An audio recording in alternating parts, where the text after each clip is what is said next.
If you guys want coins for FC24, make sure you check out MMOEXP.com. Their link is down in the description. They're very fast, they're very cheap, they're very reliable, and if you use my code Rema, you can get yourself a lovely 5% discount. What's up guys, it's Ash, and welcome to another video. In today's video, we're going to be talking about EA FC24 now that it's been out for about a week, and I'm going to be giving you my honest opinions on the game, whether I think it's great, whether I think it's okay, whether I think it is terrible and the worst thing since FIFA 19. We're just going to talk through everything about this game. So starting off with the things I like. So I actually like the changes that they've made to the defensive AI in this game. It is a lot more manual based, so you get a lot less assistance from the AI, meaning you have to defend a lot more by yourself. Now, some people don't like this, but I think it's because they've been so used to, being able to let the AI defend, and now they've been put in this situation where they have to manually defend. They're conceding a lot of goals, they're getting frustrated, and they don't like it. But honestly, as somebody that manually defends and has got used to these mechanics in the game, it's actually very fun, and I'm beating people that I'd have probably lost to last year that would use the defensive AI. So I actually really like this change, and it's probably my favorite part of this game. Another part about the defending that I do like is the addition of advanced defending. Now, this is where you can use two different buttons to choose the type of tackle that you go for. So if you're using advanced defending, you can press the circle button to do a normal standing tackle, or you can press X to do a seal out where you give the player a bit of a barge. I like this because it gives you more control over your defenders, and it allows for a bit more of a skill gap in the game, because if you can time the seal out and you can time the standing tackles and use them in the correct situations, you're going to be a lot better defensively. Thing I like, which I thought I wouldn't really be bothered about when the game came out, is playstyles. And the reason I like playstyles is because it makes certain players feel different based on the playstyles they have. So somebody like James Maddison I wouldn't usually like, but with this set piece specialist plus or dead ball plus, it really gives him a unique position in my team. So every time I get a set piece like a corner or a free kick, I know I can make something out of that because I've got a player with that playstyle. The same way a cam will have like that incisive pass plus trait. It also, it just makes you feel like each player is different, so you're like, oh, I can play this pass with this player because I know they've got this play style. So play styles have been really enjoyable for me, and I do actually like them. I just hope they don't butcher them along the way by making unnecessary changes and giving players too many of them, because I feel like the good part about the play style is players only have a certain amount of them. They only seem to have like one play style plus, so it's just like it makes players feel different. But if you give them all like good play styles that give them all the same ones, it's just going to be a little bit boring.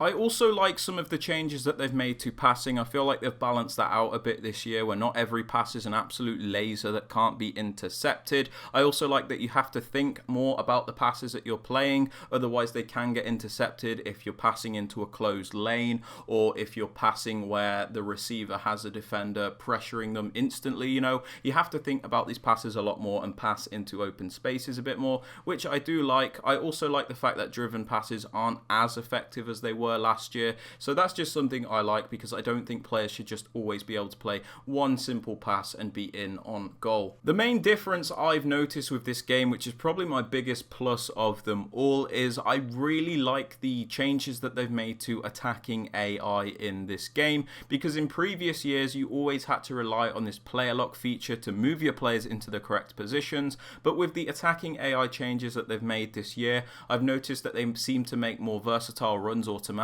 without you having to do anything, which allows for more creative plays, so you don't always have to do the same thing. I just think it makes the game feel a lot fresher and a bit more creative in the attacking approach, which is something that I was really complaining about last year. Another thing that I thought was worth mentioning is I actually like the fact that they've dumbed goalkeepers down a bit, mainly in the 1v1 situations, because I've always been a firm believer that if you break down someone's defense, you shouldn't really have to worry about the goalkeeper being that much of a problem.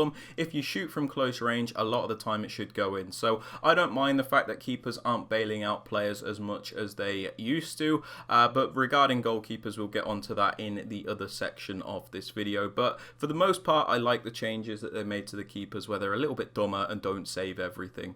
Because I don't want to make this video too long, the last thing I'm going to talk about when it comes to the good things that I like about FC24 is that I like some of the changes that they've made to dribbling. Me personally, I do quite like the controlled sprint. I think it can be a little bit OP in certain situations where you can glide past defenders without any problems, even if the person is manually defending. But as a whole, I do actually like the controlled sprint mechanic. You seem to be able to weave in and out in spaces that you wouldn't be able to in previous years. I do like that. It does allow for more creative goals because you can weave in, cut in, and then play a pass and then do a 1-2 or whatever. It's just really nice to have that extra control when you're dribbling.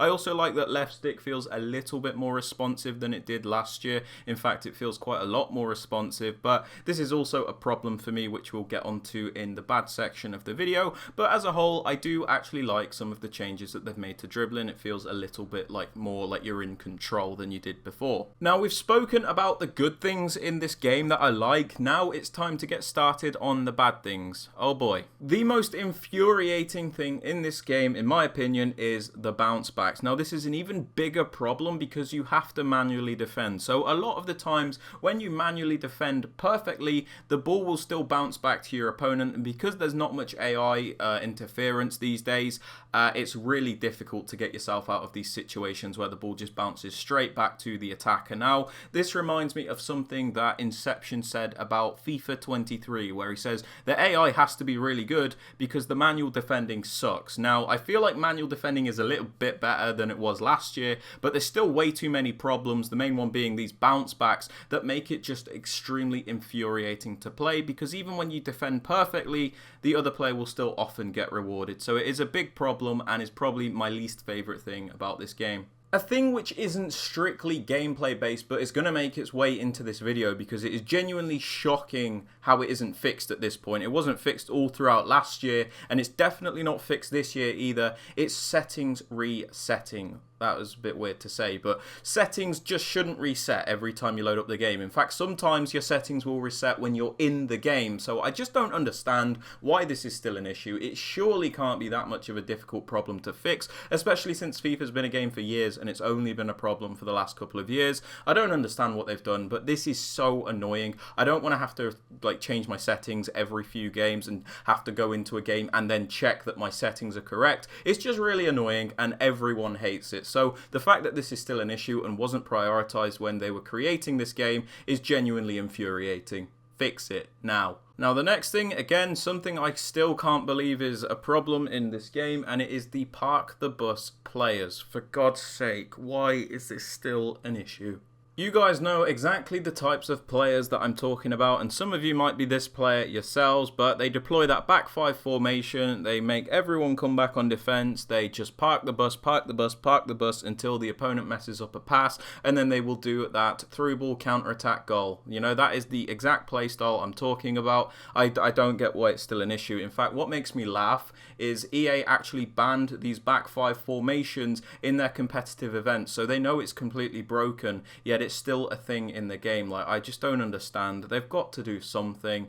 Yeah, I just can't stand this playstyle. I actually despise anybody that does it. The next thing is inconsistent gameplay. This is something that's been an issue for over a decade, something like that anyway. It's been around for as long as I can remember, and it's basically just every game feels completely different and not in a good way. Sometimes your players are really clunky and slow, other times they feel really light and quick, sometimes passes are weighted and heavy, other times they're very quick and snappy. It just doesn't make sense. I hate it. They need to fix this, but it's something I don't think they will ever fix because it's been an issue for that long. But yeah, it's still annoying how this is a thing, and I think I've said enough about it because, you know, we say it every year. Now this next section, I don't really know what to describe it as, so I'm just going to call it the sprint and wriggle cutback merchants. I think that is a good way of describing it. Now again, this is something that has been in the game for a very long time now, and the types of players I'm talking about are the ones that will just sprint down the wing with ease, and then they will do like a wriggle with the left stick constantly. They'll probably probably beat the same player like 4 or 5 times, just turn, until they find that opportunity to do that cutback, and then it's a goal every time. You know, I hate it.